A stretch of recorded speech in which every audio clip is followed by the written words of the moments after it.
बिस्मिल्लाहिर्रहमानिर्रहीम। हाफिज़ा निदा टीवी के मुअज़्ज़ज़ देखने और सुनने वालों, अस्सलामु अलैकुम। आज की जो मेरी वीडियो है उसका मौजू है क़यामत की 10 बड़ी निशानियाँ। क़यामत बहुत ही करीब आ चुकी है। इस बारे में रसूल अकरम सल्लल्लाहु अलैहि वसल्लम ने बहुत पहले ही हमें आगाह कर दिया है। उन्होंने कहा था कि मेरा और क़यामत का फासला ये 2 उंगलियों की तरह है, यानी मेरे बाद दुनिया में सबसे बड़ा हादसा ही क़यामत का है।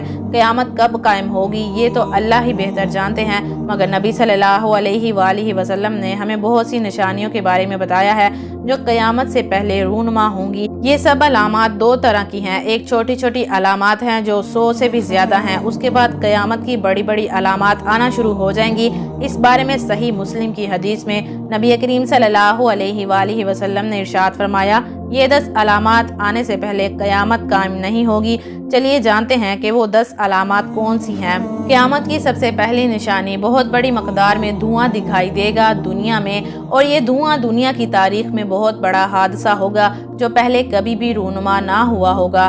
नंबर 2, दूसरी क़यामत की निशानी है दज्जाल का आना, जो अपने आप को खुदा होने का दावा करेगा। नंबर 3, तीसरी क़यामत की निशानी है दाबतुल अर्श का आना, जो इंसानों से बातें करेगा और उसके पास हज़रत मूसा अलैहिस्सलाम का असा और हज़रत सुलेमान अलैहिस्सलाम की अंगूठी होगी।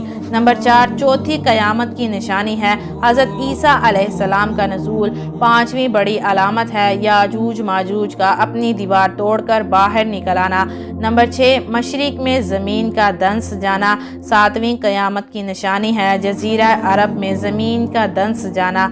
8वीं क़यामत की निशानी है मगरिब के अंदर ज़मीन का दंस जाना। 9वीं क़यामत की निशानी है सूरज का मगरिब से तुलू होना। और नंबर 10 पे है यमन से आग का निकलना, जो लोगों को धकेल कर मैदान महशर में ले जाएगी। एक सहाबी ने पूछा, या रसूलल्लाह सल्लल्लाहु अलैहि वसल्लम, क़यामत कब कायम होगी? नबी करीम सल्लल्लाहु अलैहि वसल्लम ने इरशाद फरमाया, आपने उसके लिए क्या तैयारी की है? इस हदीस से पता चलता है कि क़यामत कब कायम होगी। इससे ये भी ज़रूरी है कि क़यामत के आने से पहले हमने उसके लिए क्या तैयारी की है। अल्लाह पाक हम सबको क़यामत के आने से पहले हर तरह के फितनों से हमारे ईमान को अपने हिफ्ज़ व अमान में रखे। आमीन।